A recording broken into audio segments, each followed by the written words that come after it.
Hello, I am Lee Shinan, a Huawei instructor. Let's start with the second episode. Command line basics are very important for our maintenance personnel. Firstly, if you want to configure a device or achieve a function, you must know how to configure and use our VRP command line. So first, what is most important here? We need to understand a few views and their relationships. What is a view? For instance, after our device starts and we enter, we see a command line with angle brackets. These angle brackets mean we are in user view. In user view, as we have demonstrated, typing system view, which is the command for system view, this keyword, then we will enter system view. After entering system view, we can configure the device. If you want to configure interfaces, you can enter a specific interface. After entering, it's called interface view. If we want to configure a protocol, we can enter certain protocols, and that would be called protocol view.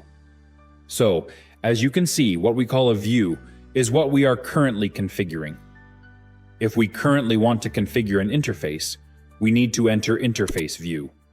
If we want to configure the system globally, then we need to enter system view. If we only want to check some device statuses or configurations, then we can do that from user view. That is the concept of views. Whatever you want to configure, you need to enter the appropriate view. Here, as you see right after booting, we are in user view, using a supervisor number. After entering system view, we enter the system view, because it means we are now configuring the system globally. The angle brackets then become square brackets. If we want to go back to the previous view, we can use quit. Then we exit and return to the user view.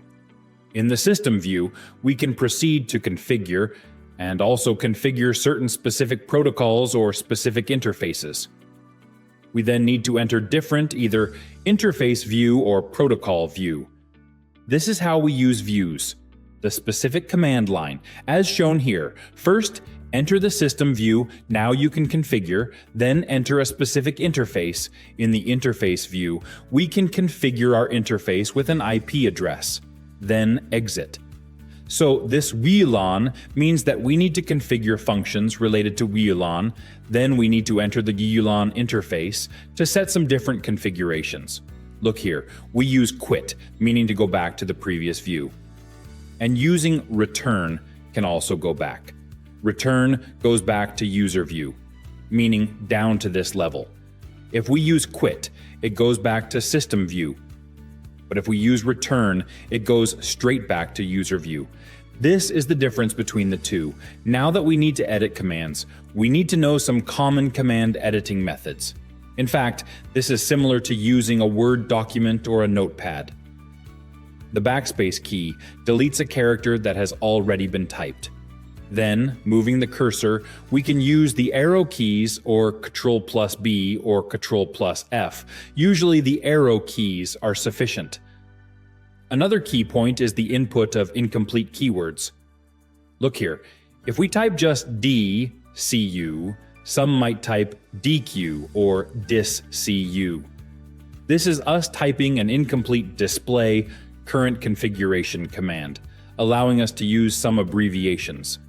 Of course, we can't be too incomplete, right?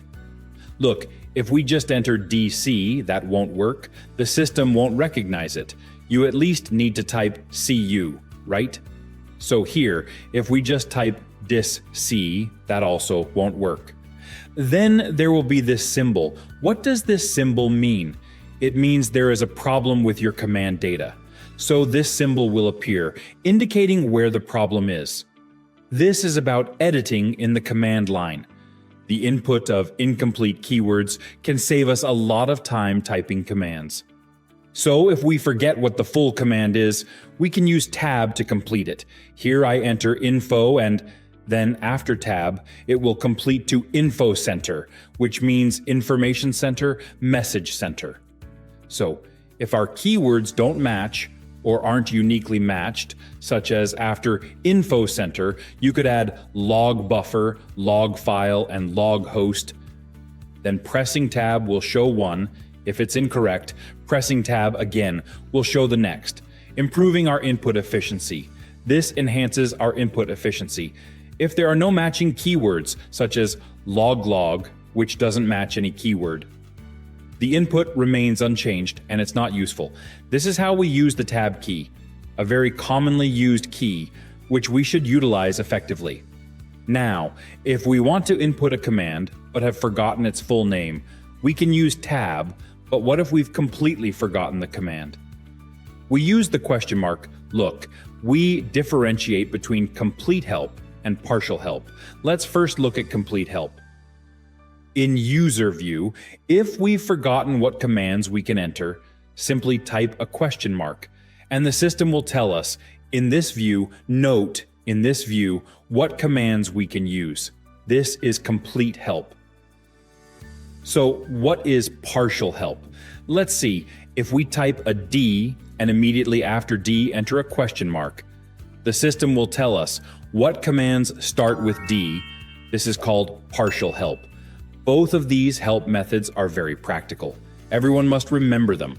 That's all we need to know. So if we enter a command incorrectly, the system will also check it for us. For example, look at this. If we only input system name, but this command is used to change our system name. After this command, normally we need to enter a string, that is, the new system name. So if we don't enter it, the system will tell us, incomplete command form at this position, meaning here you should enter some characters, but you didn't, so your command is incomplete. Here, when entering router followed by if 1.1.1.1, you see here the hint given is unrecognized command form at position, meaning at this place, this command we can't recognize. I recognized the previous keyword, but I can't make out this part here, so the command cannot be executed. Check it. Then the third type, if we only enter an A starting with an A, there are many commands. So if we only enter A, the system will tell us that our command is not clear enough. Here, another situation, OSPF cost is 800,000, meaning we want to set the OSPF cost to 800,000, but this value is too high. It's outside our permissible range, so it tells us wrong parameter found at position, indicating the value is out of bounds. This is very practical. When we input commands, we can know where the mistake is, so we can adjust based on the hints. Next, let's talk about the use of the undo command. The undo command is also a very commonly used command on our VRP platform, and undo has three uses. The first is to restore default settings, for example, with the command sysename, which can change our device name. If we use undo sysename, our device name will revert to the default device name. The second use is to disable a feature.